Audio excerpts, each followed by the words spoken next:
Yeah, I think we've been playing fairly consistently. Thought it was a hard-fought game. Clearly, we weren't at our best, but I thought we hung in there for a lot of the game, and then obviously got that kind of goal in the third there.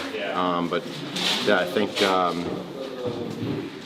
Yeah, definitely not our best game, but I think obviously, yeah, we got another one coming tomorrow, so that's the beauty of it. You certainly weren't without your chances. I mean, Larkin rings the post in the third period. If that goes in, it's a completely different game. Is that just kind of like some of the positives you'll take into the next game? Yeah, I think that was definitely one of those games where I thought we just hung in there and just kept playing and kept trying to stick with it and things like that. But yeah, it's obviously on to the next one now, and I think we've been putting together some good hockey, playing fairly consistently, and we just got to continue with that. That consistency you talked about, it's been a while. It's been since late November that you went 2 games without getting a point. Just accumulating those points. How important is that, especially with the race being as tight as it is? Yeah, you said it. I think with the way the standings are this year, obviously I've never really seen something like this where, especially in our division, where it seems like 1 through 8, it's only probably 6 or 7 points between all of it, or between everyone. But yeah, that just finding ways to win games, finding ways to get points. It's going to be just critical, especially down the stretch here. You guys are actually pretty much keeping pace with Colorado since December 1st, points-wise. And everybody talks about Colorado. Does it feel like that in here, that you're one of the... Yeah, well, we try not to really focus or compare too much to other teams. I think we're trying to focus on our own process, and I definitely feel like we've been playing consistently.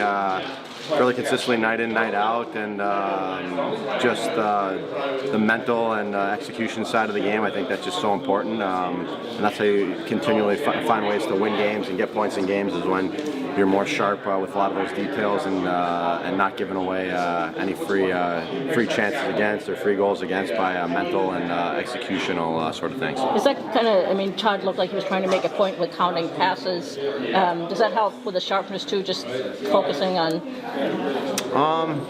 Sorry, he was counting. I think he was counting off passes, right? Oh, which drill? Sorry, I think power play. Oh no, that was more just about being direct out there. Okay, yeah. But no, I think that's part of it too. Is just being direct night in, night out. There's going to be some nights where the puck's not maybe bouncing your way and it's not going to look as pretty. But I think when you have that overall approach and mindset and strategy of keeping things direct and simple, then you play off of that. I think that allows you to be successful on nights when maybe the hands aren't feeling as good or whatever it might be. So I think that's definitely an important thing as we go down the stretch here. A little different lines today. Have you played much at all with Dylan? Not this year yet, but in the World Championships one year we played together for a really good amount, and I really enjoyed that. I think we think the game on a similar way, and I've got a few shifts with him maybe here and there, so I feel like whenever I'm out there with him, he's kind of always in the spot that I maybe am thinking he might be, so I think we got a little bit of that chemistry going on. So if that's what it ends up being tomorrow, I'm excited to get a chance to get out there with him. Is there any peaking at the Atlantic standings, because you have teams like Buffalo and Tampa right now? They just really can't seem to lose right now, and it's kind of keeping pace. Yeah, a little. I'm a fan of the game too, so I'm following things around the league a little bit. So obviously it's hard not to see the standings every so often. Yeah, it's pretty incredible. I think just looking at our division, just how close it is, and how the run, especially in the last 10 to 15 games, that every team seems to be on. So I think that's the kind of thing that forces us to be at our best, and I think that's a good thing for us too. It forces you to have that consistency, and how important every single game is, because you're a couple games from the first and a couple games from last, it seems like, in our division. So you got to stay with it and stay sharp and stay consistent. Being a fan of the game, how much appreciation just for what Macklin Celebrini is doing right now, watching this game? Yeah, he's really impressive. He seemingly came into the league almost without any sort of learning curve and being thrown into the fire, and as far as being a top-line center, getting tough matchups, and now he's the type of player that teams are kind of everyone's aware of when he's on the ice and what he's doing, and trying to really limit his chances. So the numbers that he's put up, and then to get named the Team Canada for him, obviously is an impressive kind of like next wave, and obviously that time seems to be now for him. I mean, the kind of year that he's having, he's on pace with some of the big name guys over the last 5 to 10 years or so. So that's again good for him for being able to do that. Obviously tomorrow we know we have our work cut out for us as a team, just to play against a good team over there, and a team that has a lot of skill. Coach, a pretty noticeable line shift, their line combination shift, JVR and Lucas Raymond playing with Dylan Larkin. Is that just kind of an effort to shake things up after the last game? We've gone four or five games, and a couple of our lines are giving us some output, both offensively and defensively, and the others still aren't getting a lot done, so we shook up the wingers a bit. That's really all there is to it. There's not a lot to read into it. And play another game, and hopefully we get all four lines going. And then tomorrow, playing against a player like Macklin Celebrini, not even of legal drinking age, and yet he's taken the NHL by storm seemingly. Just what goes into game preparation facing him? Well, it's not an easy task because the book on him isn't real big yet in the NHL. As you said, he's taken it by storm, and an incredible player. But he is starting to show some tendencies. Other teams are looking at that as well, but he comes out of the night with 2 or 3 points. He's definitely driving that team, create a lot of confidence, and as he elevates his play, others around him, they elevate their play, and now they're a very tough team to play against. So we'll have to obviously be aware of him when he's on the ice, and help the players with any type of pre-scout analysis we can give them. It's been since, I think, late November since you went more than a game without gaining at least a point. Just that consistency, even more so important this year with the standings being what they are? I think the answer would be yes to that. But outside of standings and points, more importantly for us to get back to our game as quick as we possibly can after a loss. We've been able to bounce back. We haven't let it get away on us, and that's the plan again tomorrow night. I thought we skated well today in practice. You could tell that the day off was required. Our gas tanks filled up a little bit more. We got up and down the ice. We're going to need that against that team. So worked on some things in practice that we haven't had a chance to since maybe prior Christmas. And hopefully the bounce back occurs, our legs are good, and some of the things that we've addressed get polished up. You were counting out at one point out there. What were you hoping to impress with that? That was just a power play. We've done it a few times this year just to create some urgency as far as timing goes with power play. And I think sometimes if they hear my voice or hear the countdown, they'll get a sense of urgency. We have some targets that we want to hit within a certain amount of time, and we haven't hit them quite as much in the power play lately. So that's why I use my voice in those situations. And health-wise, you called up Eric Gustafsson? Yeah, Gus is here. A couple things. One, he comes back to see his family in Detroit, and he's not making it to Grand Rapids, whether we recalled him today or not. So it was easy to call him up. We had a roster spot. We have some D that are banged up.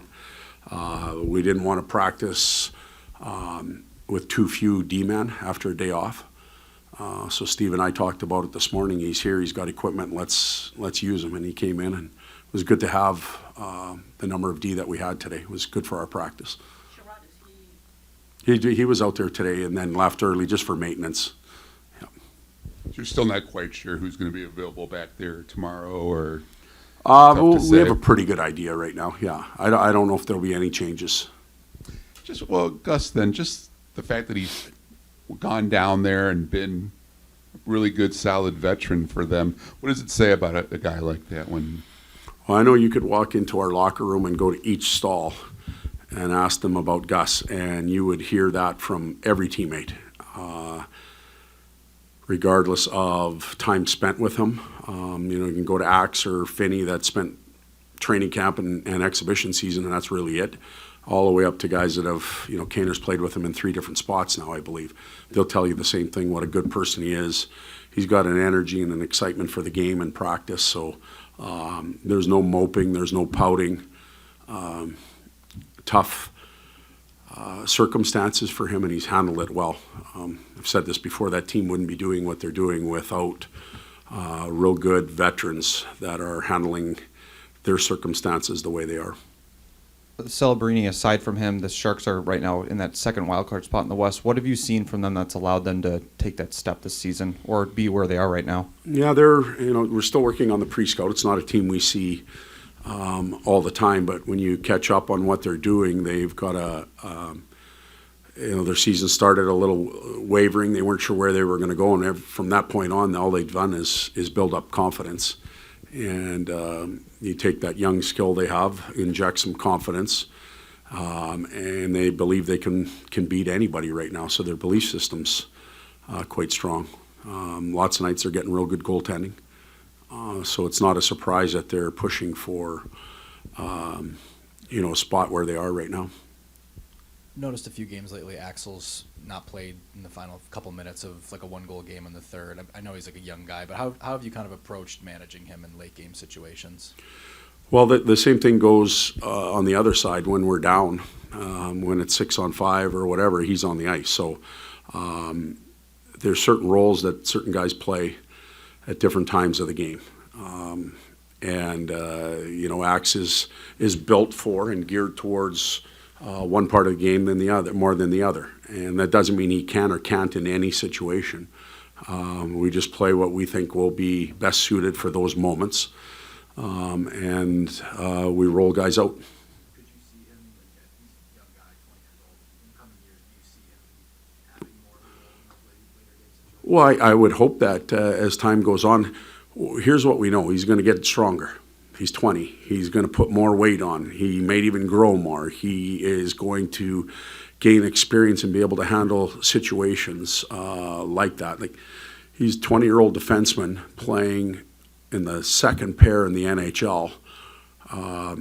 That's a pretty damn good accomplishment. With that comes a lot of responsibility as well. And we talked early in the year about the number of games that he had participated in the past. I would imagine we're getting pretty close to that right now.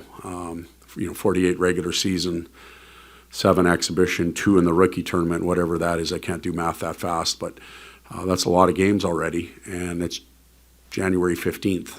So, he's going to get better in all of those areas. It's exciting for him, for us, the path that's ahead of him. But he's got to keep working at it, and we have to keep helping him. You mentioned the snow earlier. Does Todd McLellan shovel his own snow this morning? This is a funny story, and she'll probably kill me, but my wife loves shoveling snow.